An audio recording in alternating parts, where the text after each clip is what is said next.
नमस्कार, day to day news Bharat देख रहे हैं आप। मैं हूं आपके साथ पूनम। हमारा चैनल आपसे वादा करता है कि हम निष्पक्ष तरीके से पत्रकारिता करेंगे। हमारा कोई भी पत्रकार किसी से कोई उपहार या फिर विज्ञापन को स्वीकार नहीं करेगा और फील्ड में किसी को ब्लैकमेल भी नहीं करेगा। समाज के दबे कुचले लोगों की हम आवाज बनेंगे और ऐसे किसी भी व्यक्ति की खबर को हम नहीं चलाएंगे जो कि भोले भाले लोगों को ठगने का प्रयास करते हैं या फिर पाखंड फैलाते हैं। Day to day news Bharat आपसे वादा करता है कि हम लोकतंत्र के चौथे स्तंभ को मजबूत करने का प्रयास करेंगे। और अब बात रूस की कर लेते हैं। मीडिया रिपोर्ट्स में दावा किया जा रहा है कि यूक्रेन पर हमला करने के चक्कर में रूस ने अपने ही शहर पर बम गिरा दिया। रिपोर्ट्स में तो ये भी कहा जा रहा है कि जो बम गिराया गया वो तकरीबन 1000 किलोग्राम का था। यूक्रेन में आर्म्ड फोर्सेस डे से पहले रूस ने शनिवार को बड़े पैमाने पर हवाई हमला किया। यूक्रेन एयरफोर्स के मुताबिक रूस ने 29 ठिकानों पर 653 ड्रोन और 51 मिसाइलें दागी। इनमें से 585 ड्रोन और 30 मिसाइलें मार गिराई गई है। 8 लोग घायल हुए हैं। कई एनर्जी स्टेशन और रेलवे ढांचे को नुकसान पहुंचा है। जापोरेजिया न्यूक्लियर पावर प्लांट कुछ समय के लिए ऑफ साइट पावर से कट गया। हालांकि रिएक्टर बंद होने के कारण कोई बड़ा खतरा नहीं हुआ। रूस ने भी यूक्रेन पर हवाई हमले करने का आरोप लगाया है।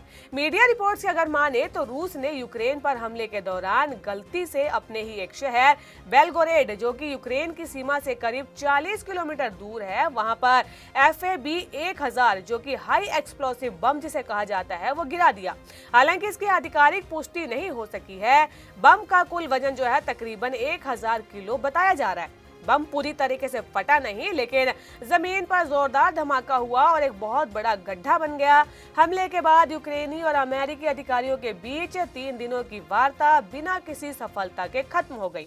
यूक्रेनी राष्ट्रपति व्लादिमीर जेलेंस्की ने ट्रंप के शांति दूत स्टीव विटकॉफ और अमेरिकी राष्ट्रपति के दामाद जेरेड कुशनगर के साथ फोन पर बातचीत की है। तो वहीं यूरोपीय नेता सोमवार को लंदन में मिलने की तैयारी कर रहे हैं। इससे पहले फ्रांस के राष्ट्रपति इमैनुअल मैक्रो अमेरिका की नीयत को लेकर आशंका जता चुके हैं।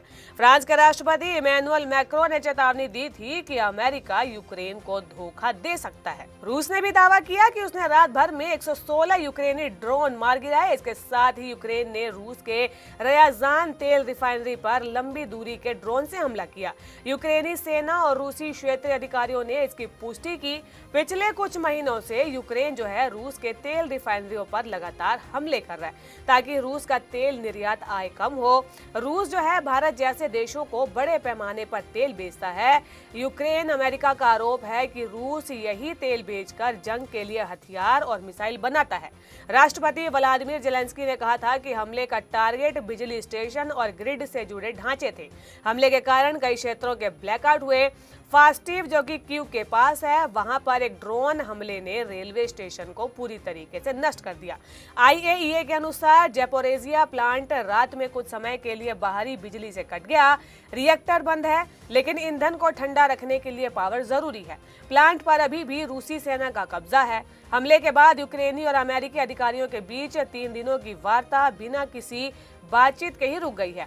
ये वार्ताएं फ्लोरिडा में हो रही है। अमेरिकी राष्ट्रपति डोनाल्ड ट्रंप के दूत और सलाहकार जो है यहाँ पर इसमें शामिल रहे और जेलेंस्की ने कहा कि विटकॉफ और कुशनर से फोन पर बातचीत की है। जेलेंस्की ने इसे पॉजिटिव तरीके से लिया है और दोनों ही पक्षों ने सुरक्षा गारंटी के ढांचे पर सहमति जताई है, लेकिन कोई ठोस समझौता अभी हुआ नहीं है। जेलेंस्की का कहना है कि असली शांति तो तभी होगी जब रूस इस पर गंभीरता दिखा देगा।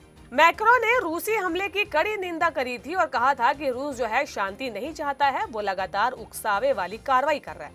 हमें रूस पर और भी दबाव डालना होगा ताकि वो शांति के लिए मजबूर हो। मैक्रो ने जेलेंस्की से फोन पर बातचीत कर एकजुटता जताई थी। ब्रिटिश प्रधानमंत्री स्टार्मर ने कहा था कि यूक्रेन अपना भविष्य खुद तय करेगा और शांति सेना यूक्रेन की सुरक्षा की गारंटी देने में अहम भूमिका निभाएगी। रूसी राष्ट्रपति पुतिन ने पहले ही कह दिया है कि यूक्रेन में तैनात कोई भी विदेशी सैनिक हमले का शिकार हो सकते हैं। इस दौरान मैक्रो ने शक जताया था कि अमेरिकी बिना मजबूत सुरक्षा गारंटी दिए यूक्रेन को क्षेत्र छोड़ने के लिए मजबूर कर सकता है। इस कॉल की रिकॉर्डिंग अखबार के पास पहुंची थी तो नेताओं ने साफ कहा कि उन्हें अमेरिकी राष्ट्रपति डोनाल्ड ट्रंप के 2 खास लोगों, जिसमें कि अमेरिकी राजदूत स्टीव विटकॉफ और ट्रंप के दामाद जेरेड कुशनर पर जरा भी भरोसा नहीं है।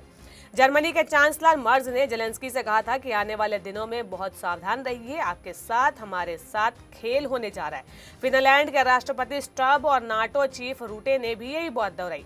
जेलेंस्की को इन दोनों अमेरिकियों के साथ अकेला नहीं छोड़ा जा सकता। यूक्रेन के राष्ट्रपति कार्यालय ने इस पूरी खबर को झूठी और गलत जानकारी बताया। रूसी राष्ट्रपति व्लादिमीर पुतिन ने मंगलवार को यूरोपीय देशों को कड़ी चेतावनी दी थी। उन्होंने कहा कि अगर यूरोप ने रूस के खिलाफ युद्ध शुरू किया तो फिर रूस जो है पूरी तरीके से जवाब देने के लिए तैयार है। पुतिन ने कहा कि रूस यूरोप से युद्ध नहीं चाहता है, लेकिन अगर यूरोप युद्ध शुरू करता है तो मामला इतना जल्दी खत्म होगा कि बातचीत करने वाला कोई नहीं बचेगा। पुतिन ने दावा किया कि यूक्रेन में रूस पूरी तरीके से युद्ध नहीं लड़ रहा है, बल्कि सर्जिकल ऑपरेशन जैसी सीमित कार्रवाई कर रहा है। उन्होंने कहा कि अगर यूरोप के साथ सीधा युद्ध हुआ तो फिर हालात अलग होंगे और रूस जो है पूरी ताकत से फिर यहां जवाब देगा। रूस यूक्रेन की जंग फरवरी 2022 में शुरू हुई थी और दोनों ही देशों के बीच जंग की बड़ी वजह रूस का यूक्रेनी जमीन पर कब्जा है। रूस ने यूक्रेन के लगभग 20% क्षेत्र पर कब्जा कर रखा है। युद्ध के कारण हजारों नागरिक और सैनिक मारे गए हैं और लाखों यूक्रेनियन विस्थापित हुए हैं। जून 2023 तक करीब 80 लाख यूक्रेनी लोग देश छोड़कर भाग चुके हैं। ट्रंप ने युद्ध को समाप्त करने के लिए दोनों ही देशों के नेताओं के साथ बैठक की थी, लेकिन हाल ही में उन्होंने पुतिन के साथ अलास्का में बैठक की, जो कि 80 वर्षों में किसी रूसी नेता की पहली अलास्का यात्रा थी। अब इस पूरे घटनाक्रम को लेकर आपको क्या लगता है कि क्या रूस जो है यूक्रेन पर हमला करने से पीछे हटेगा?